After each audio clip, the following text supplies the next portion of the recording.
నమస్కారం. ఆషాఢ మాసంలో బహుళపక్షంలో వచ్చే ఏకాదశి తిథిని కామికా ఏకాదశి అనే పేరుతో పిలుస్తారు. ఈ కామికా ఏకాదశికి ఉన్న విశిష్టత గురించి పద్మపురాణంలో చెప్పారు.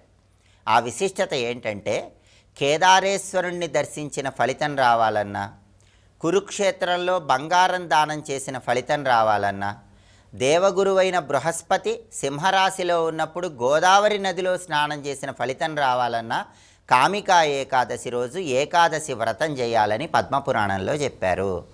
ఏకాదశి వ్రతం అంటే పాలు పళ్ళు తీసుకుంటూ ఉపవాసం ఉండి మర్నాడు ద్వాదశి గడియల్లో ఆహారం స్వీకరించటం అని అర్థం. అయితే ఆధునిక కాలంలో అందరూ ఉపవాసాలు ఉండటం వీలు కాని పక్షంలో దీనికి ప్రత్యామ్నాయం కూడా ధర్మశాస్త్ర గ్రంథాల్లో చెప్పారు. అబ్బో, ఇక్కడ కేజీ చీరలు కొంటే అర కేజీ చీరలు ఫ్రీ అంట. మంగళ్య షాపింగ్ మాల్, కేజీల్లో సేల్, టన్నుల్లో ఆనందం. కాబట్టి ఏకాదశి వ్రతం చెయ్యలేని వాళ్ళు ఎవరైనా సరే కొన్ని దానాలు ఇచ్చుకున్నట్లయితే దానివల్ల ఏకాదశి వ్రతం చేసిన సంపూర్ణమైన ఫలితం కలుగుతుంది. వాటిల్లో ప్రధానమైనటువంటి దానం గోగ్రాస దానము. కామికా ఏకాదశి రోజు గోవు ఆహారంగా స్వీకరించడానికి గోగ్రాసాన్ని ఎవరికైనా దానం ఇస్తే ముక్కోటి దేవతల అనుగ్రహం కలుగుతుంది. ఏకాదశి వ్రతం ఉన్న అద్భుత ఫలితం చేకూరుతుంది.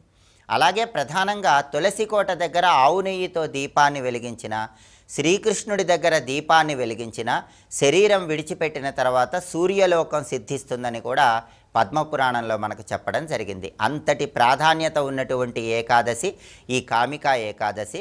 అలాగే వెన్న దానం ఇవ్వటం ద్వారా కూడా ఆర్థికపరమైనటువంటి ఇబ్బందుల నుంచి చాలా సులభంగా బయటపడవచ్చు.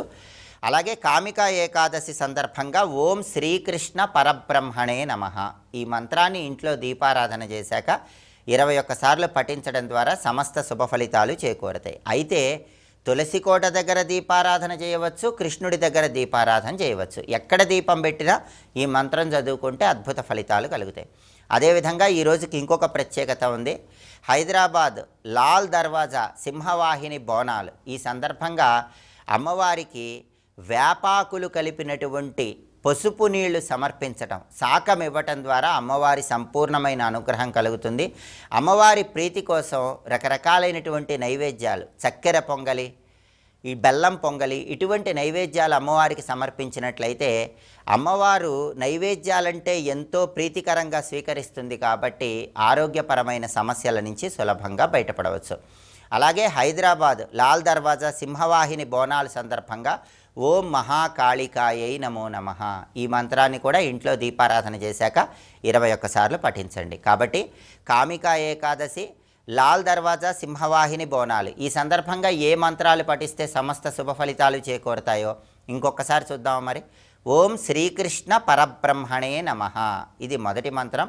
ఓం మహాకాళికాయై నమో నమః ఇది రెండో మంత్రం. ఈ 2 మంత్రాలు ఒక్కొక్క మంత్రం 21 సార్లు చప్పున ఇంట్లో దీపం పెట్టాక పఠించండి. సమస్త శుభ ఫలితాలు సిద్ధింపజేసుకోండి. స్వస్తి.